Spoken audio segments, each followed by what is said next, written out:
So what's also happening, I'm going to do a little sidestep now and talk a little bit about fintech, because fintech will ultimately affect all of you as business owners. So we had the banking, the incumbents, the banks, ruling the whole financial system, so to speak, and commerce.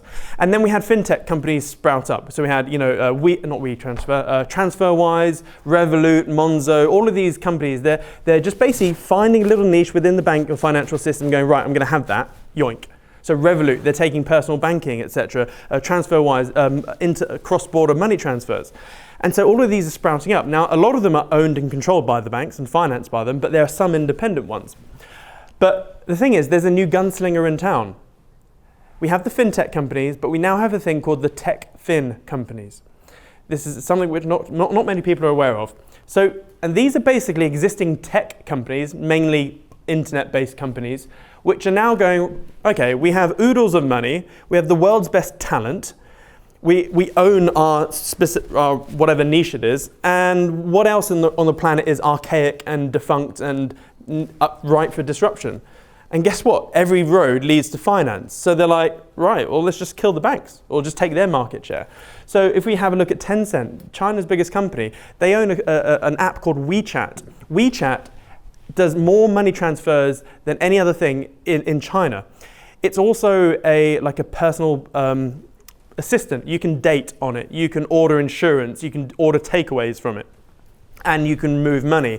It's huge.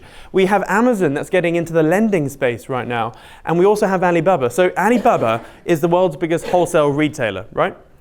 Well, they simply, not so long ago, they got 150 million people to invest into a new fund, and the average investment was around just under $1,000, but they now have the world's biggest money market fund, just like that. Knocking off the incumbents just like that.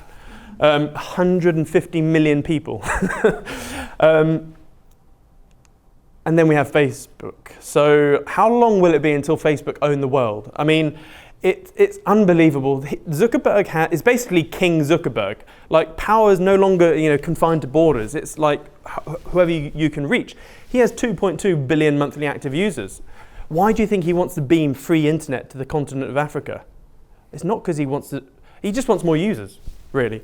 And the thing is, with that amount of, he's the ultimate day trader. He's day trading attention every single day.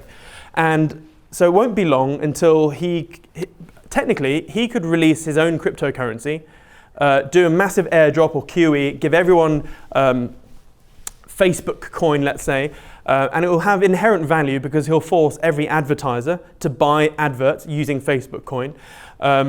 Also, if you look at your app right now, for a long time, in the center part of it, there is, whoopsie daisy, there is, right at the top center, there's a markets button. He is slowly going to kill eBay because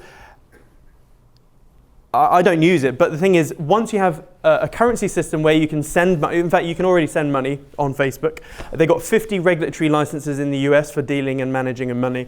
It's just an easy segue into mini markets like eBay. And then if you've got 2.2 billion monthly active users, you could have the biggest negotiating power at the insurance table. You could become the world's insurance company. So it's fascinating seeing what's going on here. So here are some big incoming shifts. So we have the boomers that are retiring and dying. And so there's a bit of a gap because the Generation X is quite small. So we're having the baby boomers that have left their peak earning, peak spending. And the millennials, the average millennial is around 32. I am the average millennial, I'm 32. So we've got 10 to 15 years until we hit peak earning, peak spending. So there's a little bit of a lull, and when you look at all of those time bombs, they all converge over the next 5 years. It's interesting. Things will be great in 10 years' time, though. We have increased weather violence and epic disasters. So people think that there are more natural disasters. There's not. There's less. There are less, but each one is more violent. So for every 1 degree, for every 1 degree Celsius, the world heats up. The atmosphere soaks up 7% more moisture. So what happens is that it's affecting the global's hydrological cycles, so they're being concentrated. In the Philippines, we witnessed the biggest hurricane ever recorded recently, and it's only going to get worse. You're going to have more extreme heat in places which didn't have heat, and more extreme cold and snow. Like it won't be long until the UK has, 10-foot snow, and everyone goes, global warming? No. No. Yeah. So it's just going to get worse, and it's going to be more concentrated. By the way, the reason I'm saying this is because who do you think pays for this when we have to repair the buildings and cities and roads and fences? The government does, but who pays the government? Us, businesses. So I guess if you're like a small construction company, a fence builder, your quid's in here.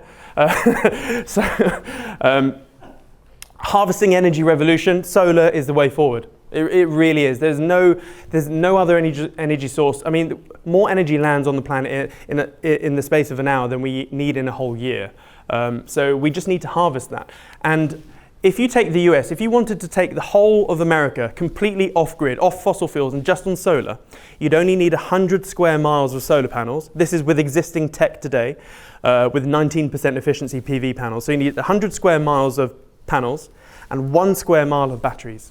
If we had the map of America right now, that 100 square mile would be like a pixel. I thought it was a screen, it's actually the wall. Stubbed my finger there. So yeah, we can do it right now. Cryptos will destroy all middlemen eventually. Give it 15 years, middlemen will disappear. There's no reason for Uber to exist. Uber is simply the middleman that connects riders and drivers and takes their top slice. Well, even with existing crypto tech, you can create a system which connects riders and drivers directly. So yeah, middlemen are screwed. We are going to have unfathomable tech growth explosion. If you go back 20 years, we had one tech which was about to enter exponential growth, the internet. And when you have one tech, you can sort of extrapolate where we're going to go. We can say, okay, the world's going to get smaller. Sorry, it's quite hot. I'm just going to strip. Sorry. You can sort of imagine what the internet would do with one tech. But now we are literally at the starting blocks of about 10 different technologies about to hit exponential growth. And what we don't know are the different permutations that's going to create. We've got 5G. In fact, there's a bit of a lull in tech development at the moment because everyone's waiting until 5G tech comes out. We've got AR, augmented reality and virtual reality, 3D printing, Internet of Things, distributed ledger technologies. We've got nanotech, bio-nanotech. I mean, hell, CRISPR, as in stem cells technology. Everything's going nuts. And I guess this whole event is about how to deal with that, changing times and stuff. In fact, I'm going to talk about this later. So yeah, a lot of things are going to happen. And guess what? It's the millennials which are going to boom all of this stuff. And eventually we're going to have war. There's going to be a hot war, I think, around the corner. Over the next 5 years, it's going to be quite ugly. And that's a sad fact. So this is why I'm a big, you probably think I'm some sort of doomsday person. I'm really not. I'm a realist. And I guess the ultimate form of insurance is not having, a nice house or £1 million in the bank or whatnot. For me, it's the 6 Gs. Gold, guns, grub, ground, gasoline, generator. That is it. A year's supply of the 6 Gs is all you need. That's the ultimate insurance. And insurance policies are typically things that you hope you never have to call on, right? When you get car insurance, you don't hope that you write off your car. Bad things happen when you call on insurance. And for me, the 6 Gs is the ultimate insurance, which I hope I never have to use. A year's worth of it.